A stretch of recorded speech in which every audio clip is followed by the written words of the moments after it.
George for the introduction. Good evening, everybody. As George mentioned, I want to apologize in advance to all of the English speakers as I will be presenting in French, but rest assured that if you have any questions, I will happily take any questions in English at the end also, so don't hesitate to ask for clarifications if needed. Bienvenue, bonsoir et merci à tous d'être venus en si grand nombre. Il me fait plaisir de vous parler ce soir de notre approche innovative pour intégrer en clinique un service de conseil génétique et un programme de surveillance pour les patients atteints de cancer du pancréas, ainsi que pour les individus, leurs apparentés en bonne santé qui pourraient être à risque de cancer. Donc, pour faire un résumé en images de ce que Dr. Zogopoulos a présenté, tout ça a commencé avec un registre de patients, l'étude québécoise sur le cancer du pancréas, qui est un registre en recherche. Donc, on peut accumuler de l'information sur les patients et leurs familles, l'utiliser pour en apprendre plus sur la maladie, mais aussi utiliser ça comme un outil en clinique pour essayer d'améliorer les soins chez les patients. Donc, le processus, en fait, c'est lorsque le patient a un rendez-vous avec le médecin spécialiste, le médecin va lui parler de notre projet et s'il est intéressé, le patient va me rencontrer directement. Tout ça va me donner une opportunité de faire une évaluation au point de vue du conseil génétique et si jamais il y avait des raisons de référer le patient en génétique médicale, on collabore avec le Dr. William Folks, qui est médecin généticien, pour faire des tests génétiques à ce moment-là en clinique. De la même façon, Dr. Folks, lorsqu'il voit des patients en clinique qui ont une histoire familiale qui sont éligibles à participer à notre registre, il nous réfère aussi les patients. Et puis, l'étape finale, c'est d'enrôler le patient et de faire l'évaluation. Alors, une des questions que je me fais souvent poser quand je suis en clinique, c'est, en fait, le pancréas, ça sert à quoi exactement? Je pense que c'est une glande un petit peu méconnue qui est située profondément dans l'abdomen. Et puis, elle a deux rôles principaux. Le premier rôle est en lien avec le système digestif. Donc, elle va sécréter des enzymes qui vont nous permettre de bien digérer la nourriture qu'on mange. Et le deuxième rôle, c'est dans le système hormonal. Donc, elle fabrique des hormones qui nous aident à contrôler le taux de sucre dans le sang. Si jamais il y a des changements qui s'accumulent dans l'un ou l'autre de ces types de cellules qui sont associés au rôle distinct, malheureusement, un individu peut se retrouver avec un cancer du pancréas. Et donc, les deux types de cancer du pancréas les plus fréquents vont être chacun associés à un de ces types de cellules. Donc, le plus fréquent, qui est l'adénocarcinome du pancréas, est associé à la partie digestive et c'est le diagnostic que vont avoir 19 patients sur 20. Un type plus rare, un patient sur 20 va être atteint d'une tumeur neuroendocrine et comme le nom le dit, à ce moment-là, c'est les cellules du système hormonal qui sont atteintes. Pour le reste de la présentation, quand je vais parler de cancer du pancréas, je vais vraiment parler de l'adénocarcinome et non des tumeurs neuroendocrines qui sont bien différentes, puis dont je n'aurai pas le temps de discuter ce soir.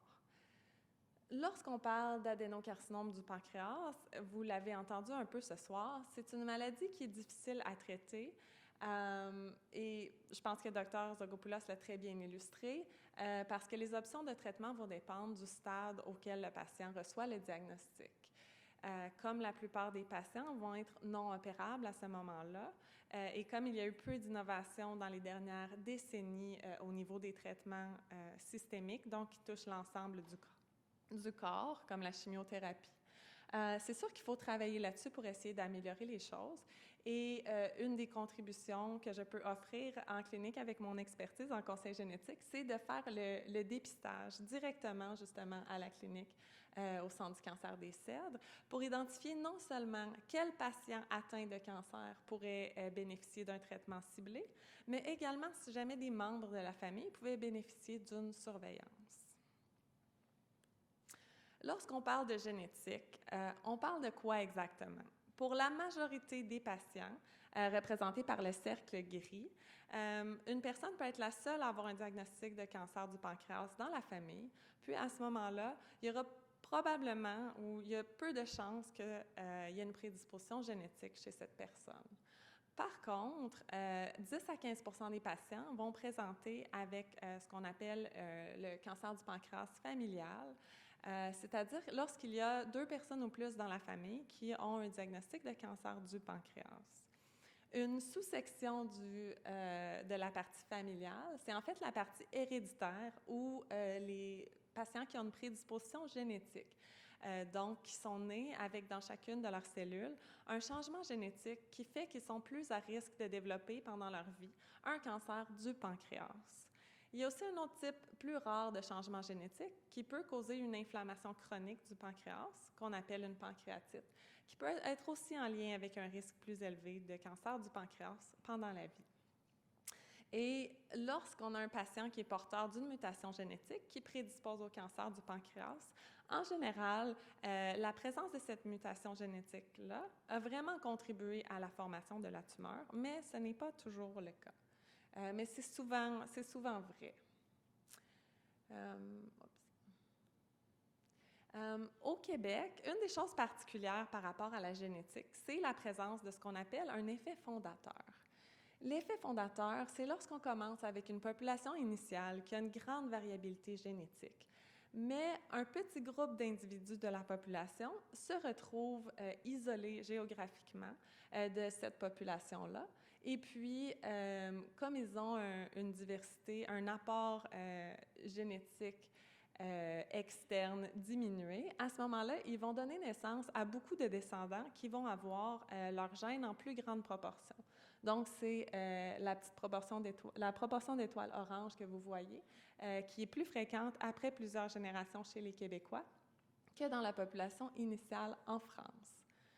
En faisant des études sur les Québécois, Canadiens, Français, on a identifié qu'il y avait 20 mutations fondatrices dans 3 gènes qui peuvent être liés avec le cancer du pancréas, donc les gènes BRCA1, BRCA2 et PALB2. Du côté des populations, de la population juive ashkénaze, il y a également un effet fondateur et par le même phénomène, il y a 3 mutations fondatrices, cette fois-ci dans seulement 2 des 3 gènes, donc BRCA1 et BRCA2. Grâce à notre registre de recherche, on s'est intéressé à voir est-ce que le fait d'avoir une ascendance canadienne-française ou juif ashkénaze peut changer la probabilité qu'on soit porteur d'une mutation génétique ou non. La réponse, c'est oui.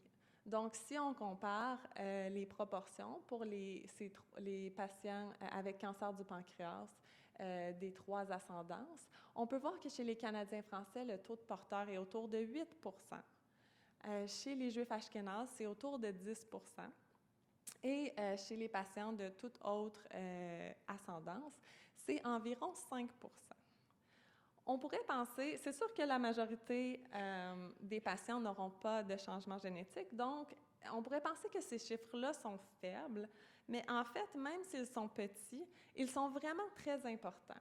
Parce que ce qu'on a vu avec des études lors des dernières années, c'est que chez les patients qui ont le cancer du pancréas, qui a été causé par une mutation dans un des 3 gènes que j'ai mentionnés, à ce moment-là, ce patient-là risque de répondre beaucoup mieux au traitement de chimiothérapie à base de platine. Donc, l'image que j'ai mise, c'est une image tirée d'une de nos publications du mois de janvier. Et en fait, ça montre une différence dans la survie des patients qui ne sont pas porteurs d'une mutation génétique dans l'un de ces gènes, en jaune, et la survie des patients qui sont porteurs d'une mutation et qui ont été traités avec une chimiothérapie ciblée, donc à base de platine. Alors, sur la courbe du graphique, la deuxième catégorie, c'est la ligne bleue. Et plus la ligne est vers le haut et vers la droite, dans le fond, plus les patients vivent longtemps. Donc, c'est sûr que c'est une amélioration significative pour cette population de patients.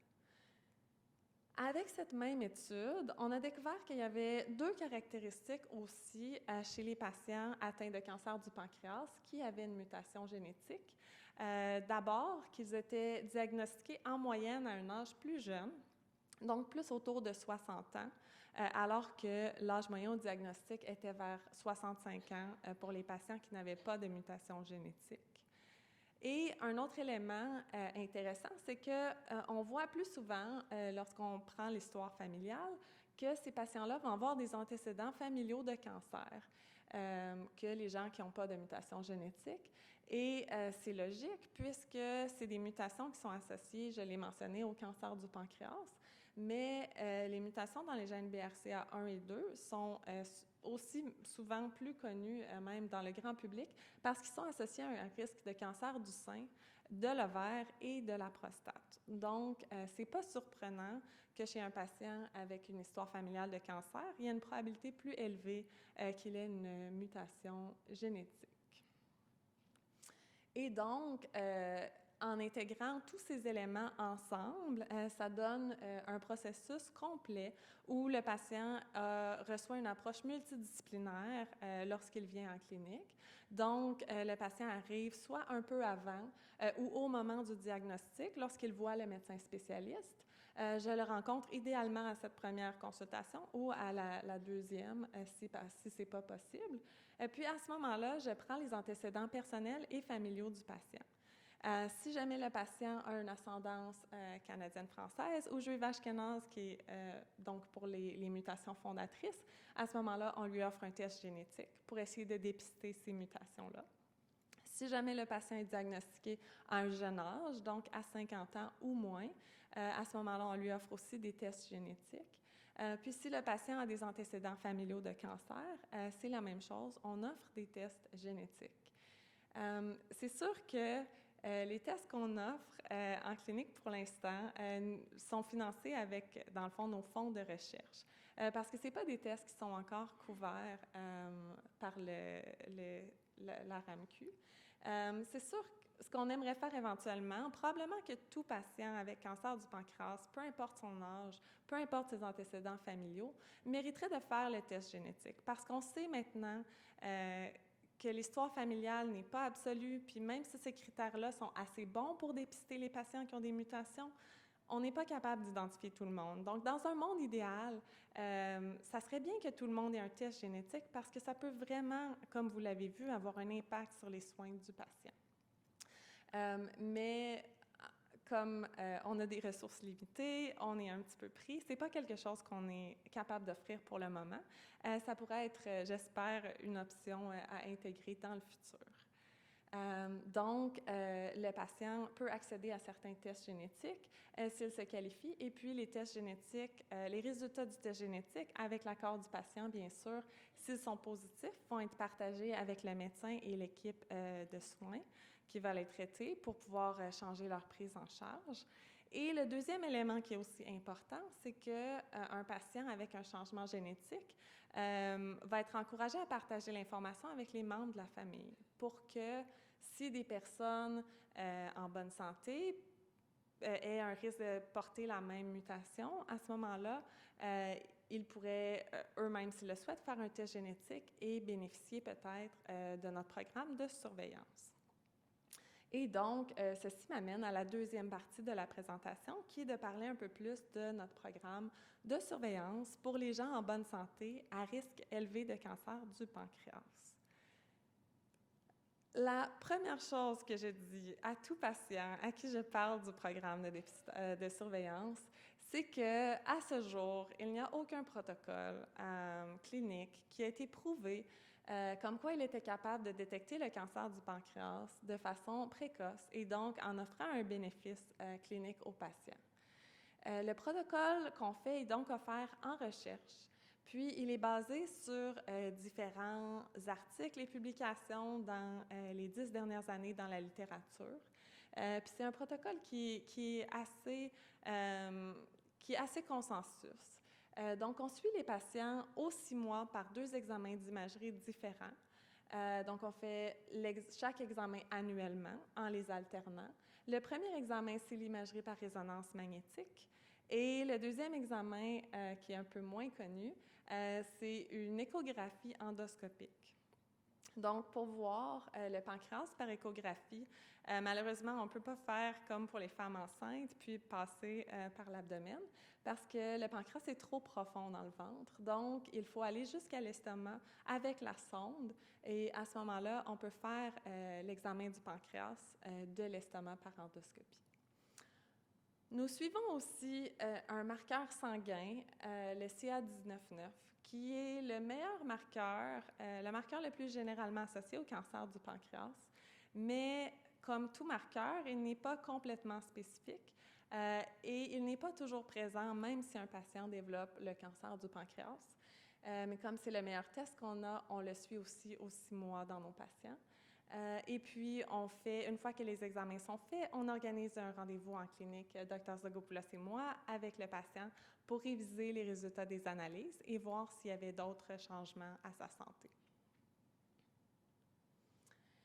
Qui sont les individus qui sont considérés à haut risque pour le cancer du pancréas? C'est des individus qui vont avoir des antécédents familiaux, donc je vous avais parlé avant de cancer du pancréas.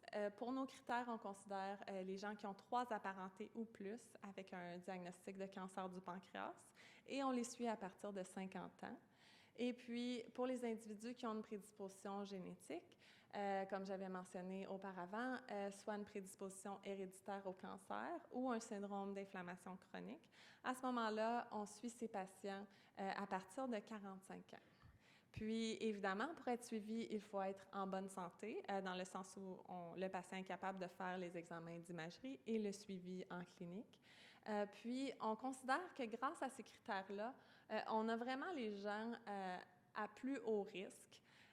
La façon dont on a défini haut risque, c'est un risque à vie de cancer du pancréas en haut de 5 au moins. Puis, pour comparer avec la population générale, le risque de cancer du pancréas, c'est 1 à 1,5 donc, c'est un risque quand même plus élevé que la population générale. Et les objectifs du protocole de surveillance, ça serait idéalement de montrer qu'il est capable de détecter le cancer du pancréas à un stade plus précoce et donc qu'il permet d'avoir un bénéfice clinique pour les patients. L'objectif, lorsque le programme a été lancé il y a maintenant 6 ans, c'était d'avoir à peu près 50 patients suivis sur une durée d'environ 5 ans. Et actuellement, on est presque rendu à l'objectif, donc on a 46 patients d'enrôlés. Et puis, bien que certains patients aient été enrôlés très récemment, donc il y a moins d'1 mois, la plupart de nos patients sont suivis pour environ entre 2 et 4 ans, donc avec une moyenne de 3 ans. Et puis, le patient qui est suivi le plus longtemps, dans le fond, c'est un peu plus de 5 ans. Et c'est sûr que pour améliorer la surveillance, l'imagerie a certaines limites. C'est un bon outil pour caractériser la maladie, voir si le patient est opérable, mais on pourrait imaginer que pour avoir une détection vraiment dans la population générale, ça serait plus simple d'avoir un test, par exemple, sanguin, où on pourrait à ce moment-là regarder plusieurs marqueurs qui sont fiables, mais aussi qui sont non invasifs. Et donc, on a ouvert récemment une collaboration internationale avec un groupe de Suède qui a ouvert une étude clinique en Europe et en Amérique du Nord qui s'appelle PanFAM-1. Et ils sont en train de tester pour valider 29 marqueurs différents qu'ils regardent sur idéalement une goutte de sang. Comme ça pourrait être un test qui serait facile à faire, qui pourrait être répétable, puis qui pourrait être fait chez les patients avec idéalement une amélioration de la détection du cancer du pancréas. Alors, voilà la conclusion de ma présentation. Donc, on a mis au point avec succès une nouvelle approche pour essayer de mieux combattre le cancer du pancréas grâce à l'intégration du conseil génétique et des tests génétiques en clinique. Puis vraiment, la plus grande contribution de ce projet-là concrète, c'est d'avoir réussi à offrir des traitements ciblés en fonction du statut génétique de certains patients. Et justement, un des témoignages que vous allez entendre tantôt, ça va être une de nos histoires, de nos success stories, vraiment au niveau de la génétique. Donc, vous allez pouvoir avoir une démonstration. Et puis, l'autre aspect, c'est avec le programme de surveillance pour les individus à haut risque, on essaie d'améliorer la détection précoce de la maladie.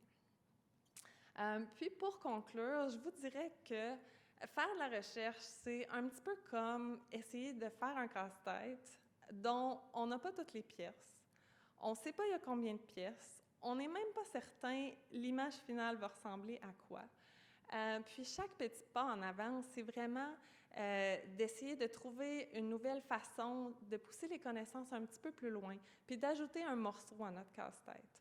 Puis je pense qu'en rajoutant assez de morceaux puis en faisant assez de liens, c'est comme ça qu'on va finir par vraiment améliorer notre compréhension de la maladie, mais aussi améliorer notre boîte à outils puis les options qu'on peut offrir aux patients. Alors voilà, j'espère que vous avez apprécié ma présentation.